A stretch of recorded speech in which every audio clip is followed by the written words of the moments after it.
Tangazo la serikali. Wananchi wote mnaarifiwa kuwa siku ya tarehe 9 ya mwezi wa 12 mwaka 2025, yani siku ya Jumanne, ambayo ni siku ya uhuru wa nchi yetu, hakutakuwa na maandamano kama inavyohamasishwa na watu wasioitakia mema nchi yetu. Badala yake, wananchi wote muendelee na shughuli zenu kama kawaida, na kwamba siku hiyo ni siku ya mapumziko. Aidha, wananchi wote mnaomba kutoa ushirikiano na vyombo vya usalama katika kudumisha usalama na amani, na kwamba kuhusiani taarifa zozote za upotoshaji na zenye nia ya kujenga hofu kwa wananchi. Ewe wananchi, amani yetu.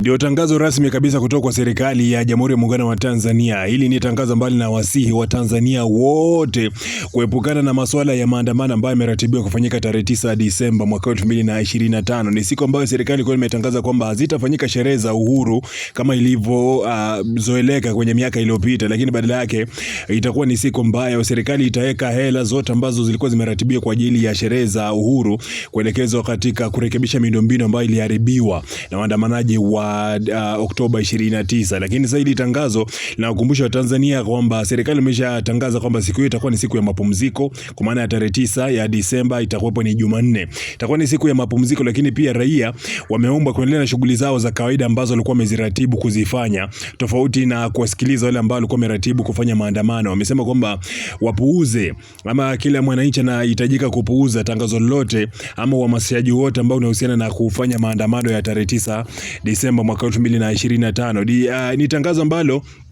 imebidi serikali ilifanye moja kwa moja kupitia mitaa, pamoja na kwamba amefanya matangazo mengi sana kupitia vyombo vya habari, lakini pia wameamua kuingia mtaa kwa mtaa. Na hili ni tangazo ambalo ukisikia kwa mbali ni gari ambalo linapita likiwa na kabisa na maspika yakipita mtaani kuweza kuwakumbusha Watanzania kwamba hamna haja ya kuwa na hofu yote kuhusiana na maandamano ya tarehe 9 ambayo yamepangwa na baadhi ya Watanzania, lakini pia wanawakumbusha kuendelea na shughuli zao za kawaida bila kuwa na hofu yoyote. Sasa hili tangazo ni kama ukumbusho tu, na hii inaonyesha kabisa kwamba serikali imejipanga na serikali ipo makini kuhusiana na kudhibiti chochote ambacho kitakwenda tofauti na namna ambavyo wametoa. Hii inakuja siku kadhaa tu baada ya jeshi la polisi kuweza kutoa tangazo kusema kwamba maandamano ambayo yameratibiwa tarehe 9 ni marufuku, na hamna Mtanzania ama mtu yote ambaye anaruhusiwa kwenda kufanya maandamano hayo, sababu sio halali, lakini pia hayajapewa kibali na jeshi la polisi la Tanzania, pamoja na kwamba wanaotaka kuandamana wametangaza kwamba itakuwa ni maandamano ya amani, na wengine wameapa kabisa kwamba